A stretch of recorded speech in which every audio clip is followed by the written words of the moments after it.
and welcome to Diabetes Connections in the News. I'm Stacey Sims, and these are the top diabetes stories and headlines of the past 7 days. As always, we go live on social media first, and then all sources linked up at diabetes-connections.com when this airs as a podcast. Are you looking to get organized? Diabetes supplies can really add up, and all that pump and CGM stuff, or even shots and wipes and strips, can clutter everything up. I've got a great new guide to help you out. I'll get you started and keep you organized. It is totally free, and it's over on the podcast homepage. In the news this week, a new study adds to the idea that vitamin D might help with type 1 diabetes in kids. These researchers looked at young people ages 10 to 21 and found that a supplement of vitamin D2 may improve insulin sensitivity and slow the increase of A1C for those newly diagnosed. This was over the course of a year, very small study, fewer than 50 kids and teens, all of them diagnosed for 3 months or less.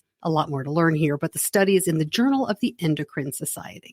This one is more business-type news, but something to keep an eye on. Ross Vivo has signed with Eli Lilly for commercial development. Ross Vivo has a drug said to be a game changer to treat diabetes and obesity. Lilly will now review and move it forward. The drug is said to restore the function of beta cells that secrete insulin, the cause of diabetes, and at the same time lower insulin resistance. Animal studies only, but we are keeping an eye on this one. Provention Bio has resubmitted the biologics license application for teplizumab. This is the drug that shows a delay of clinical type 1 diabetes for 3 years. Now, the FDA said no last year, but it did so in a way that left the door open. So Provention has done what's been asked and is now resubmitting. The CEO says, quote, "We continue to proceed with a sense of urgency, recognizing that significant unmet need exists for patients and their caregivers." The link between high blood pressure and diabetes seems to come down to a small protein cell. An international team shows this glucagon-like peptide called GLP-1 pairs up the body's control of blood sugar and blood pressure. Now, doctors have known for a long time that high blood pressure and diabetes go together, but this is the first time the reason for that has been found in the body. GLP-1 is released from the wall of the gut after eating. It also stimulates a small sensory organ in the neck. These researchers say GLP-1 is just the start for more study.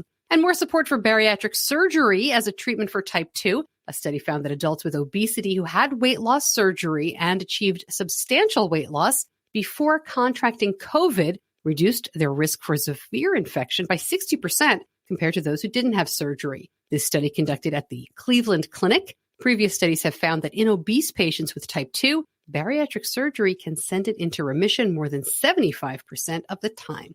Throughout the COVID-19 pandemic, endocrinologists have had the highest rates of telehealth adoption. This study, released by Doximity, we've spoken to them on the show, looked at telehealth claims from January 2020 to June of 2021. As expected, younger physicians used telehealth more than their older counterparts, and they say the research shows that telehealth can successfully help manage diabetes, that it even lowers A1C in people with type 2. And they don't say why. I think that maybe it's because it's easier to get a visit in remotely. Interestingly, they did a top 5 for metro areas with the highest telehealth adoption, and they were Boston, Baltimore, Charlotte, Philly, and San Francisco. The World Health Organization is looking for people with diabetes for an international focus group. They say they hope to foster solidarity and policy action between people living with diabetes while acknowledging differences in treatment and management needs between different types of diabetes. The focus group will be held March 9th and 10th, live and online, and I will link up the survey you need to fill out to be considered. An ambitious project to make a movie about type 1 diabetes in a dystopian world is moving along via Kickstarter. Noah Averbach-Katz is an actor and writer, and he's lived with type 1 for more than 20 years. He says too often a disabled person is reduced to a plot point, a problem that gives the abled hero an opportunity to save the day. He wants to tell a story that captures the fears, trials, and experiences of a type 1 diabetic. Interestingly, along with the diabetes community, the Star Trek community is rallying behind this. Averbach-Katz and his wife, Mary Weissman, are both part of the Star Trek Discovery series. The Kickstarter goes until March 24th. As we hinted last week, Omnipod has a fun crossover with Nintendo. The very popular Switch game Animal Crossing now has a new diabetes-themed design by Insulet. It's known as Omnipod Bay. You add it to the game with a special code. Omnipod Bay features booths from selected diabetes charities, as well as outfits, diabetes supply bags, and diabetes-themed areas and activities. I asked, he had no little podcast headphones as of this time. The game add-on comes just 2 weeks after Insulet's Omnipod 5 was cleared by the FDA.